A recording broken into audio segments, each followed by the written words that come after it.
My dear students, welcome to your master chem channel. कैसे हैं प्यारे बच्चों? Very good. आज मैं Amala Shankar Yadav master chem channel से IIT, JEE and NEET foundation के बच्चों के लिए chemical bonding and molecular structure से वीडियो लेकर आया हूँ। प्यारे बच्चों, हमारा डिस्कशन जो है हाइब्रिडाइजेशन पर चल रहा था।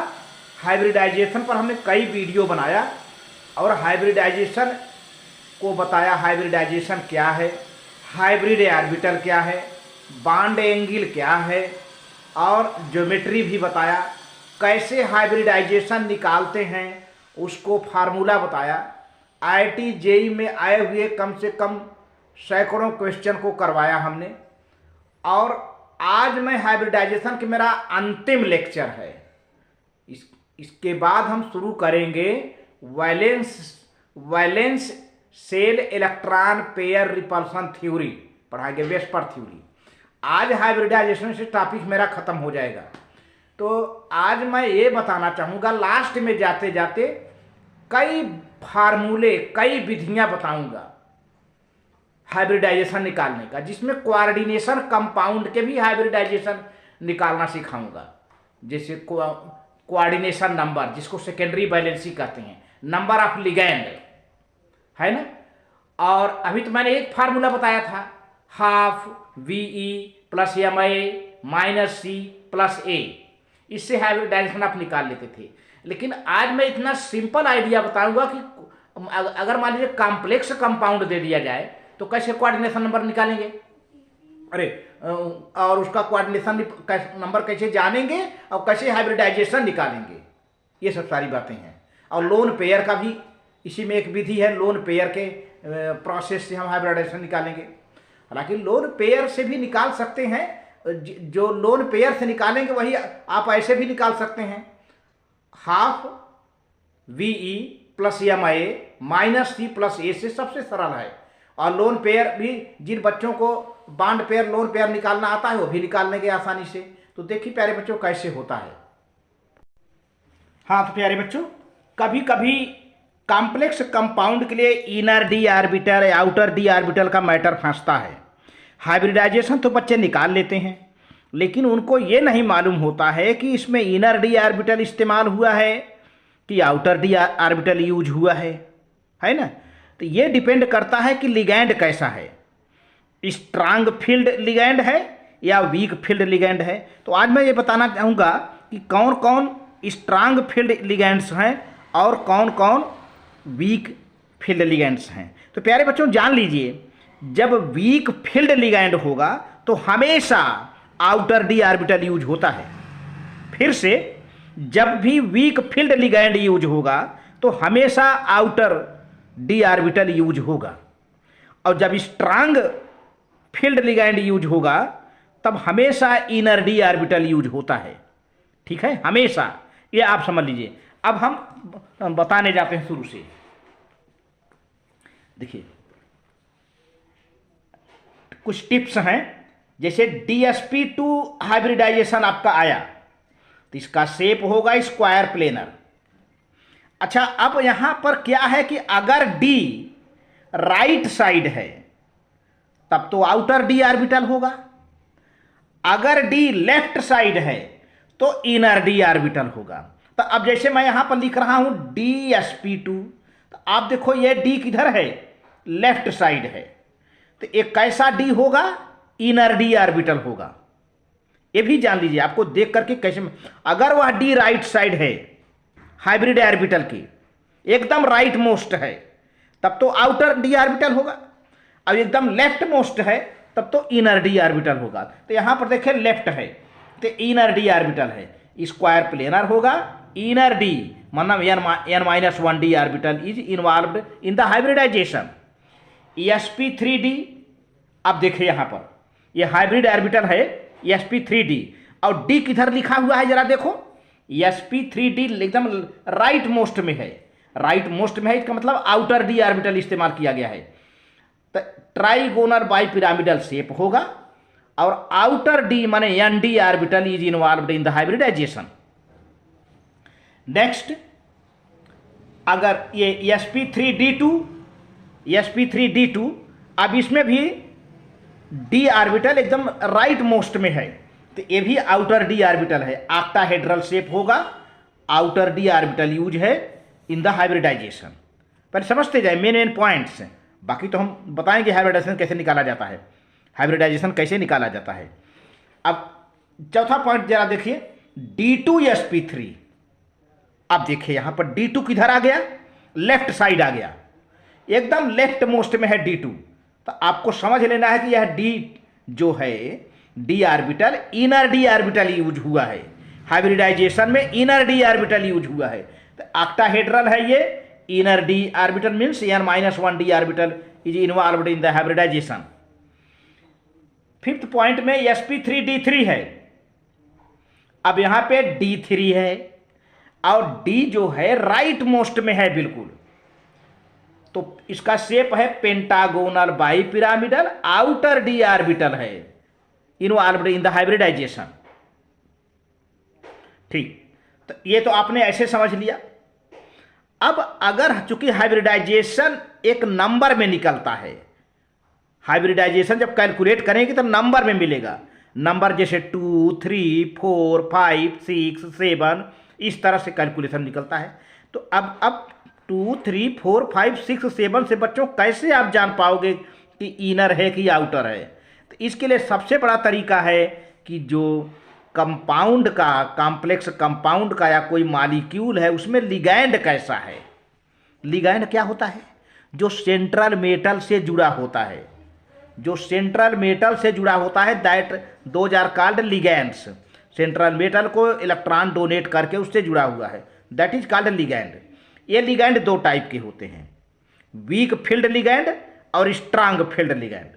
तो व्हेन वीक लिगैंड या weak field ligands like H2O, fluoride ion, chloride ion, bromide ion, iodide ion and OH hydroxyl ion, कितने हो गए? या water, fluoride, chloride, bromide, iodide और वाटर, ये सब क्या है? वीक फील्ड लिगैंड हैं। Are attached to the central metal atom or ion, then the hybridisation always outer d orbital is involve, then in the hybridisation always outer d orbital involve. मैंने शुरू में कहा था कि जब वीक फील्ड लिगैंड होगा तो आप समझ लो कि आउटर d ऑर्बिटल इन्वॉल्व होगा, और लिखते समय हाइब्रिडाइजेशन आप लास्ट में d लिखेंगे, सबसे लास्ट में d लिखेंगे। अच्छा, ये तो देखकर मालूम हो जाएगा।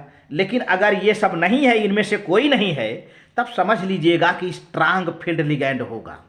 अगर इनमें से नहीं है कोई, जैसे H2O नहीं है, फ्लोराइड नहीं है, क्लोराइड नहीं है, ब्रोमाइड नहीं है, आयोडाइड नहीं है, OH नहीं है, तब आप समझ लो कि कोई न कोई स्ट्रांग फील्ड लिगैंड है, और तब इनर d ऑर्बिटल इस्तेमाल हुआ होगा। और हाइब्रिडाइजेशन लिखते समय आप शुरू में ही d लिख दीजिएगा, यानी लेफ्ट साइड d लिख दीजिएगा। तो when strong field ligands like cyanide, carbonyl, NH3, NO2, MCS, EDTA, ethylene diamine, जिसको शॉर्ट में EN लिखते हैं, etcetera are attached to central metal atom ion, then inner d यानी n-1 d orbital is involved. ये आपको main tips बता रहा हूं, मेन टिप्स हाइब्रिडाइजेशन को समझने के लिए।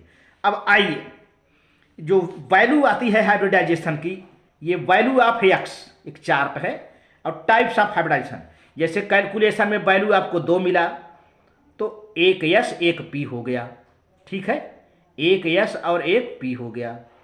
कैलकुलेशन में अगर वैल्यू 3 आया तो एक S और 2 P हो गए, ठीक है। कैलकुलेशन में अगर x = 4 आया तो एक S बचा 3, तो 3 P हो जाएंगे प्यारे बच्चों। लेकिन कैलकुलेशन में अगर 5 आया तो एक S, 3 P और एक D। अब यहां पर आपको समझना होगा, चूंकि मैंने तो लास्ट में लिख दिया है D, sp3d, लेकिन आप लिगैंड को देख करके डिसाइड करिएगा कि D राइट साइड होगा कि लेफ्ट साइड होगा। अगर राइट साइड होगा तब वीक लिगैंड होगा, अगर लेफ्ट साइड हो जाएगा तब स्ट्रांग लिगैंड होगा। यह आपको डिसाइड करना है। यहां तो मैंने एक सिंपली लिख दिया है। अगर x की वैल्यू 6 आई तो एक S हो जाएगा, 3 P हो जाएगा प्यारे बच्चों, और 2 D हो जाएगा। यहां भी हमने राइट साइड में डी लिख दिया है, एक टिपिकल ऑर्डर में लिख दिया है ना। अब आपको डिसाइड करना है लिगैंड के हिसाब से, लिगैंड कैसा है उसी हिसाब से डिसाइड होगा कि डी राइट साइड जाएगा कि लेफ्ट साइड जाएगा। इसी तरह से यहाँ भी अगर यक्स की वैल्यू, ये यक्स है, यक्स की वैल्यू अगर 7 आती है तो 1 यस 3 पी हो जाएगा और 3 डी हो जाएगा प्यारे बच्चों, ठीक है ना। तो इस तरह से आपको ये वैल्यू मिलेंगे कैलकुलेशन में। अब वैल्यू से आप हाइब्रिडाइजेशन डिसाइड करोगे और डी ऑर्बिटल का पोजीशन डिसाइड करोगे कि ये राइट साइड होगा कि लेफ्ट साइड होगा according to weak and strong ligand. अब आगे प्यारे बच्चों देखिए,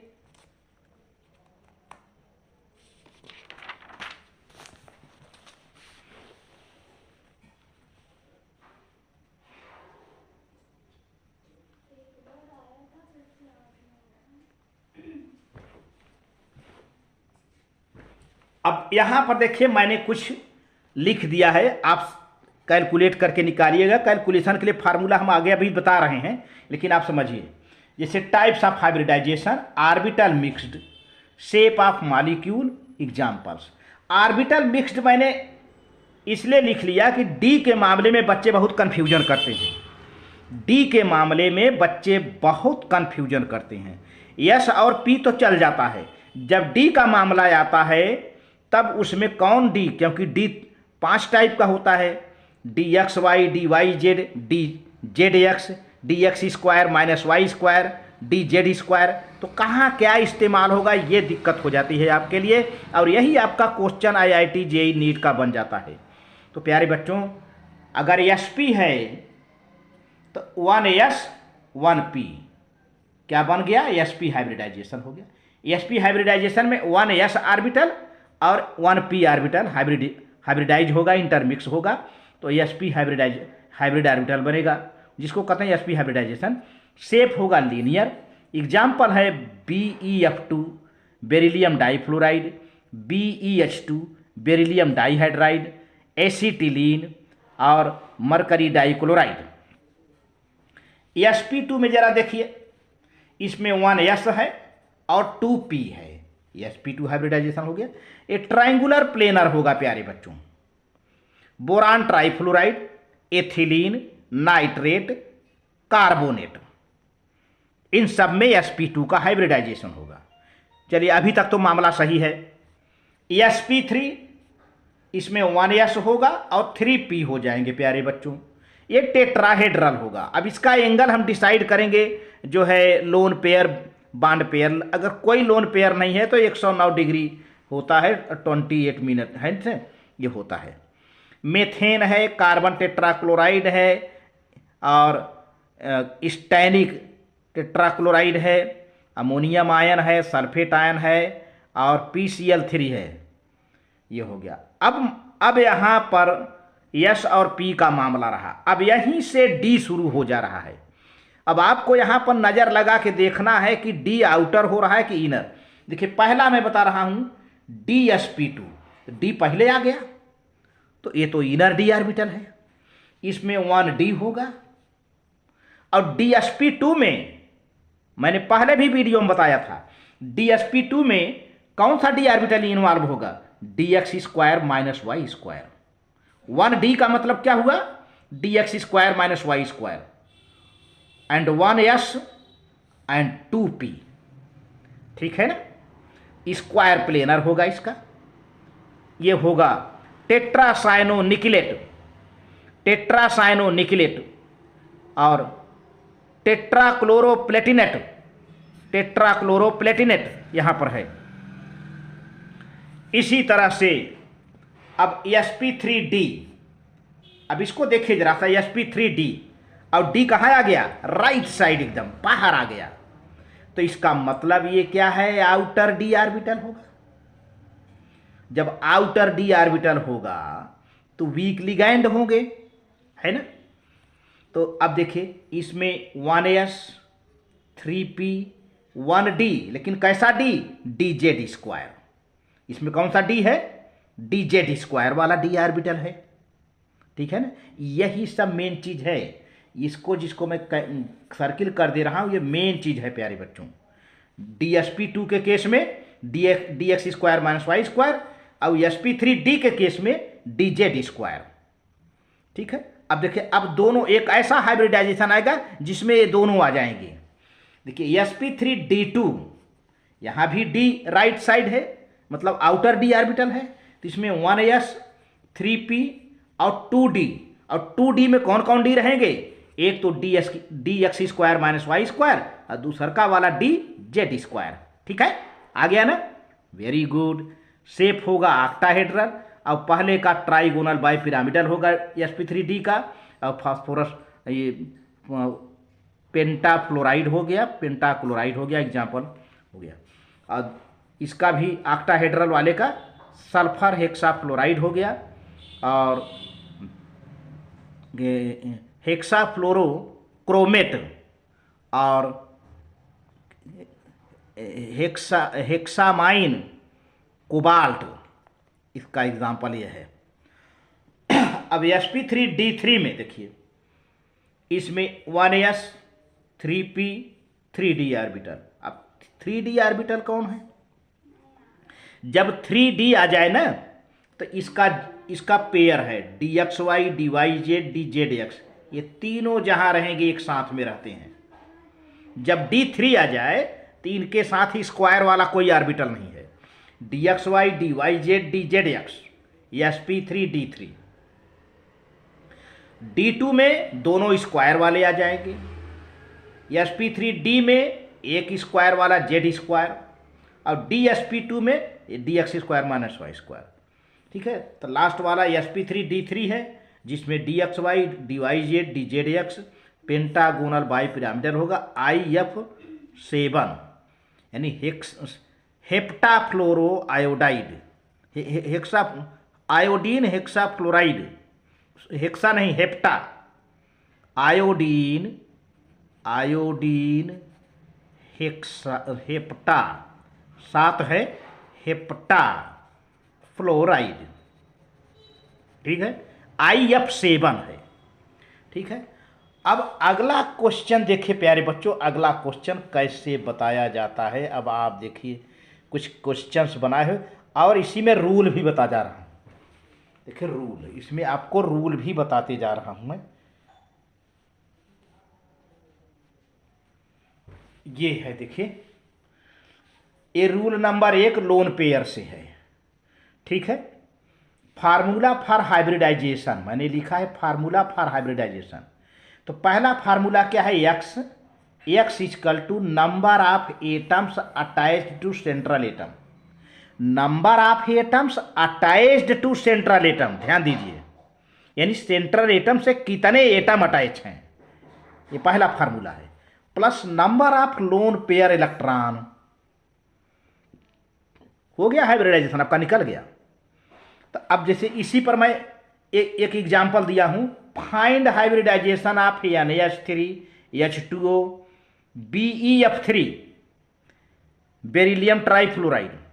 तो देखो प्यारे बच्चों, ये NH3 है, तो number of attached atom with nitrogen कितने हैं? 3 हैं। 3 हाइड्रोजन, नाइट्रोजन से कितना हाइड्रोजन अटैच है?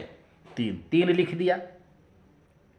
Number of lone pair of electrons on nitrogen 1 है, तो 2 इलेक्ट्रॉन को एक पेयर कहते हैं ना प्यारे बच्चों। यानी NH3 में नाइट्रोजन पर एक लोन पेयर इलेक्ट्रॉन होता है, ध्यान दीजिए, यह लिखा हुआ है।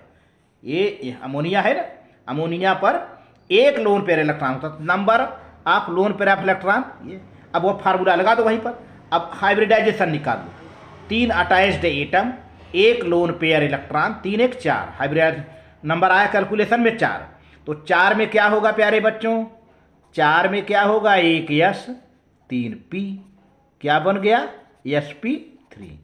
यानी अमोनिया में कौन सा हाइब्रिडाइजेशन होगा? sp3। अमोनिया की कहानी खत्म। ठीक है, अब वाटर की बात आती है। यहां पे सेंट्रल एटम ऑक्सीजन है। अब number of atoms attach to oxygen, oxygen से कितने हाइड्रोजन एटम अटैच हैं? 2 लिख लिया। Number of lone pair of electrons on oxygen atom. तो देखो वाटर का फार्मूला अगर मालूम है तो वाटर का फार्मूला लिख लो, ठीक है, ये है वाटर का फार्मूला। अब जो है ऑक्सीजन पर एक यहाँ पर लोन पेयर है, एक यहाँ पर, कई लोन पेयर हो गया पहले बच्चों? 2। और नंबर ऑफ अटैच एटम 2, तो number of attach atom 2, number of lone pair of electron on oxygen 2, 2 2। अब फार्मूला लगा दो, hybridization x, hybridization 2 attach atom 2 lone pair, 2 2 4। तो 4 का मतलब क्या हुआ प्यारे बच्चों? 1 यस, 4 का मतलब 1 यस और 3 पी, मतलब बन गया sp3, राइट। तो वाटर का हाइब्रिडाइजेशन निकल गया इस फार्मूले से। और अब BeF3 है, BeF3 में नंबर ऑफ, ये सेंट्रल मेटल यहाँ बेरिलियम है, number of atoms attach to Be is 2 is 3, sorry 3 है।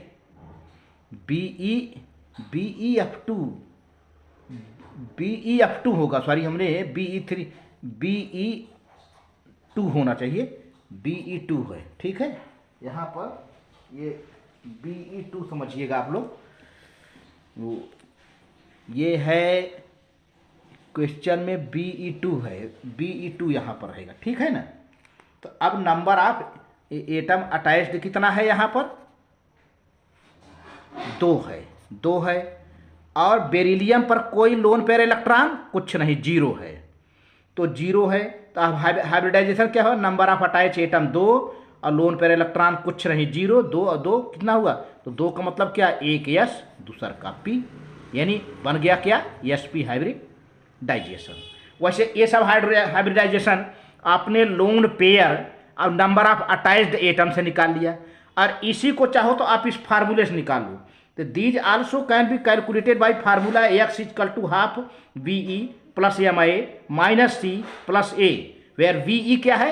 Number of valence electrons of central atom, Ma क्या है? Number of monovalent atoms, C क्या है? Number of positive charge, A क्या है? नंबर ऑफ निगेटिव चार्ज, इस फार्मूले में, ठीक है। अब जो है इसी फार्मूले को लेकर आगे हम प्रोसीड करते हैं।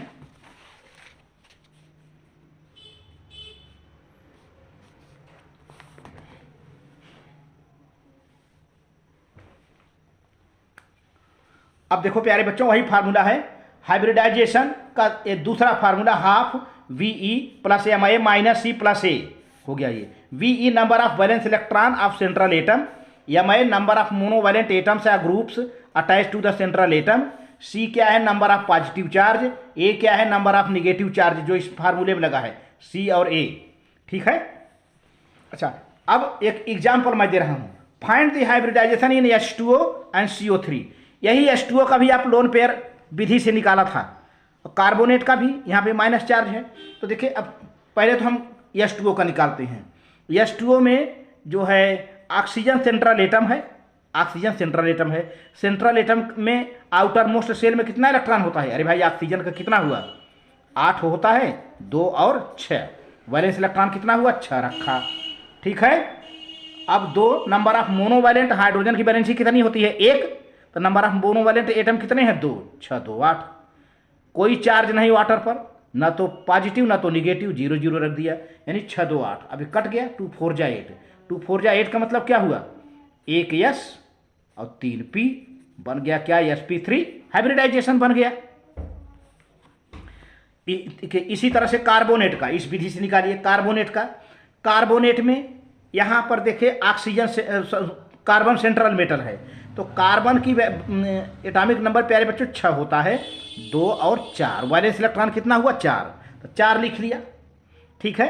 मोनोवैलेंट एटम कार्बोनेट के साथ है नहीं, ऑक्सीजन है, डाईवैलेंट है, उससे कोई मतलब नहीं, तो मोनोवैलेंट कुछ नहीं है, तो 0 लिख दिया।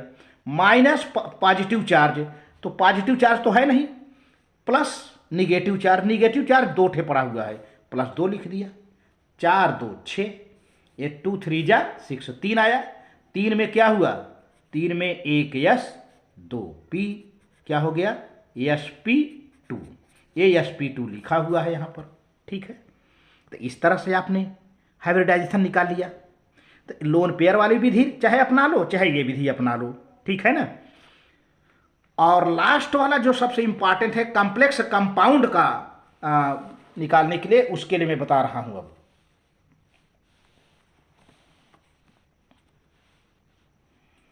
कॉम्प्लेक्स कंपाउंड में प्यारे बच्चों जो हाइब्रिडाइजेशन है, नंबर ऑफ लिगैंड, लिगैंड क्या होता है, जो सेंट्रल एटम से जुड़ा रहता है, इसी को सेकेंडरी वैलेंसी कहते हैं, इसी को कोऑर्डिनेशन नंबर कहते हैं। ठीक है, ये जो हाइब्रिडाइजेशन है नंबर ऑफ लिगैंड के बराबर होता है। इसी लिगैंड को, नंबर ऑफ लिगैंड जितने जुड़े होते हैं उनको सेकेंडरी वैलेंसी भी से नाम से जाना जाता है, या इसको कोऑर्डिनेशन नंबर से जाना जाता है प्यारे बच्चों। अब देखिए आगे हम देखते हैं। अब यहां पर हमने दे दिया है एक question, find hybridisation of tetracyano nickelate, tetracyano cyanide 4 है, एंड हेक्साफ्लोरो कोबाल्टेट 2 है, दोनों में हाइब्रिडाइजेशन निकालना है। तो जरा देख लीजिए, यहां साइनाइड है प्यारे बच्चों, आप यहीं से अंदाजा लगा लो अपना, यहां साइनाइड है। तो आप जब हाइब्रिडाइजेशन तो निकाल लोगे, लेकिन साइनाइड है तो इनर डी ऑर्बिटल यहां लागू होगा। अब यहां फ्लोराइड है तो फ्लोरीन है ना, तो फ्लोरीन वीक लिगैंड है, तो यहां आउटर डी ऑर्बिटल होगा। ध्यान दीजिए, आप यहीं से डिसीजन ले लीजिए पहले।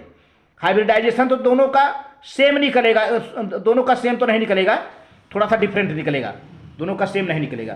तो अब देखिए पहले यहां पर ये निकिल है, निकिल क्या हो गया, ये मैं पहले तो यहां पर नाम लिख दिया हूं मैं, हेक्सासाइनो निकिलेट, फिर दोबारा मैं लिख दिया हूं निकिल है, इसको हम क्या कहते हैं, सेंट्रल एटम, निकिल को सेंट्रल एटम कहते हैं। ये स्क्वायर ब्रैकेट है, इसको स्फीयर कहते हैं, कोऑर्डिनेशन स्फीयर।